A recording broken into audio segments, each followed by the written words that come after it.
Guys एक चीज दिखा रहा हूँ गाइस, देख सकते हो आप लोग। बूम गाइस, मेरा अकाउंट हो चुकी है बैन गाइस। कुछ नहीं गाइस, एक तो पूरा नया पीसी है, नया पीसी में पूरा डाउनलोड वगैरह करके मैं सेटअप कर रहा था। वर्जन भी देख लो आप लोग, ब्लूस्टैक 4 है। जैसे ही डाउनलोड किया, गेस्ट अकाउंट खोला मैंने, उसके बाद वहाँ पे कस्टम हर्ड वगैरह सेट किया, उसके बाद गेस्ट अकाउंट लॉग आउट करके मेरा मेन अकाउंट खोला तो गाइस बूम हो चुकी है, बैन हो चुकी है गाइस। फ्री फायर वाले को वीडियो और सब कुछ मैसेज सब कुछ भेज चुका हूँ। अगर अनबैन होती है तो ठीक है गाइस, अगर नहीं अनबैन होता है तो गाइस फिर मैं ये गेम कभी खेलने वाला नहीं हूँ, क्योंकि मेरे को पता है इसमें कभी मैंने गलत चीज़ें यूज़ नहीं करा है।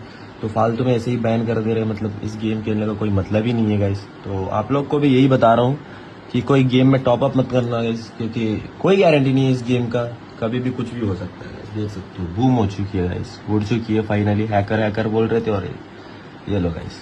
हेटर्स कुछ भी सोच लो, कुछ भी समझ लो, मेरे को पता है मैं क्या हूँ, ठीक है।